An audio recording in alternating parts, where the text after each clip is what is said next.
नमस्कार साथियों, आज के इस वीडियो में हम कक्षा 10वीं के फर्स्ट चैप्टर की प्रमेय 1.4 लेकर आए हैं। इसमें हमें सिद्ध करना है कि √2 एक अपरिमेय संख्या है, यानी √2 इज अ इर्रेशनल नंबर। ये हमको प्रूव करके बताना है। तो हम इसका प्रूफ देखें। माना √2 एक परिमेय संख्या है।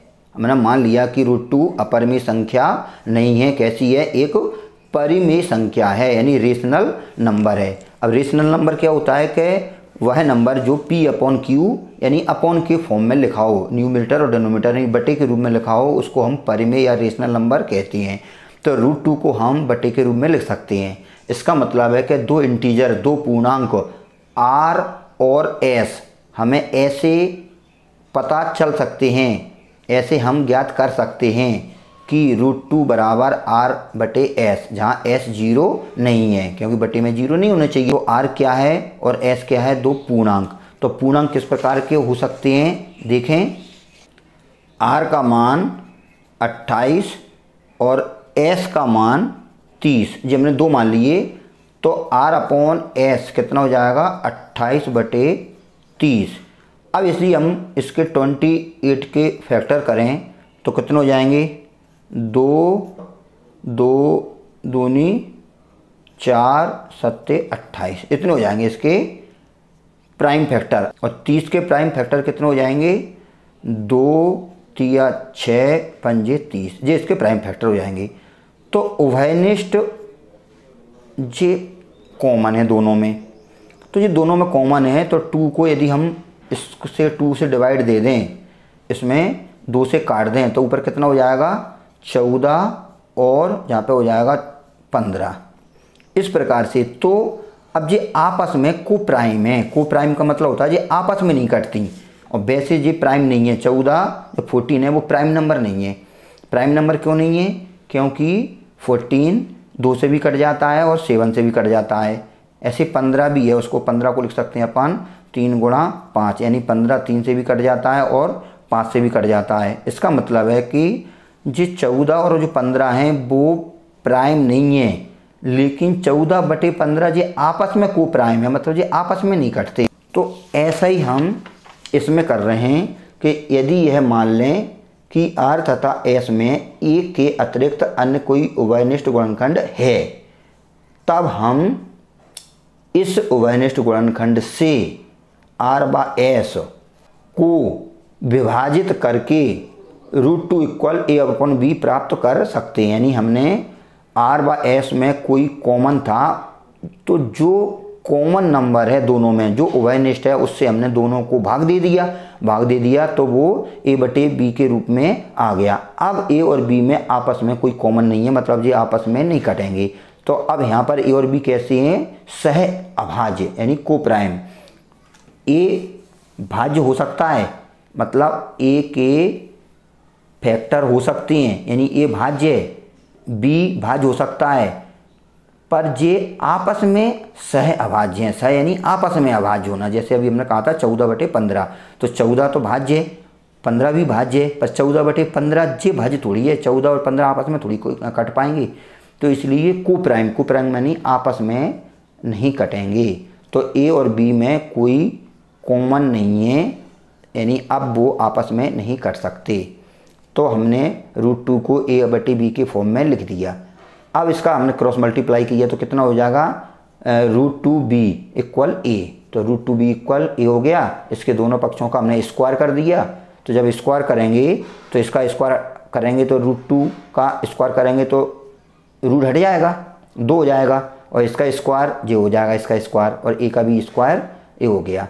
इसका मतलब है कि A² 2 × B² के बराबर है, यानी A² 2 से कट रहा है। तो हमने लिखा है कि 2A² को विभाजित करता है। तो 2A² को विभाजित करता है। तो हम इससे पहली वाली जो 1.3 थ्योरम हमने की है, हमने एक वीडियो डाला था 1.3 यानी प्रमेय 1.3 का, उसमें हमने यही प्रूव किया था कि यदि कोई नंबर कोई प्राइम नंबर है, यदि वो उसके स्क्वायर को डिवाइड करता है तो वो नंबर उसको भी डिवाइड करेगा। तो यहाँ पर 2a² को विभाजित करता है तो 2a को भी विभाजित करेगा। उस थ्योरम से हम इस नतीजे पर पहुँच गए। तो अब 2a को भी विभाजित करेगा, इसका मतलब है कि a के प्राइम फैक्टर में 2 आएगा, क्योंकि 2a को विभाजित कर रहा है। इसका मतलब है कि इसके यदि हम अभाज्य गुणनखंड करें तो उसमें एक फैक्टर 2 जरूर होगा, यानी a को हम लिख सकते हैं a = 2c। अब जब a = 2c लिख सकते हैं तो इस a की वैल्यू हम इक्वेशन नंबर फर्स्ट में पुट कर दें। ये आप फर्स्ट इक्वेशन देख सकते हैं, 2b² = a²। तो इस a की वैल्यू हम यहाँ पर लिखेंगे तो जो हो जाएगा 2b² = 2c का होल स्क्वायर। तो यहीं पे हमने लिख दिया 2b² = 2c का होल स्क्वायर, तो जो हो जाएगा 4c²। अब इसको हम 2 से ये कैंसिल हो जाएगा तो b² आ गया 2c²। इस बात से क्या पता चलता है कि b² 2 से विभाज्य है, क्योंकि b² के उसमें भी तो 2 एक फैक्टर आ गया, b² इसके बराबर है, तो इसमें 2 क्या है, एक फैक्टर गुणनखंड। तो b² 2 से विभाजित है, मतलब 2 b² को विभाजित करता है। तब 2 b² को विभाजित करता है, इसका मतलब है 2b को भी विभाजित करेगा।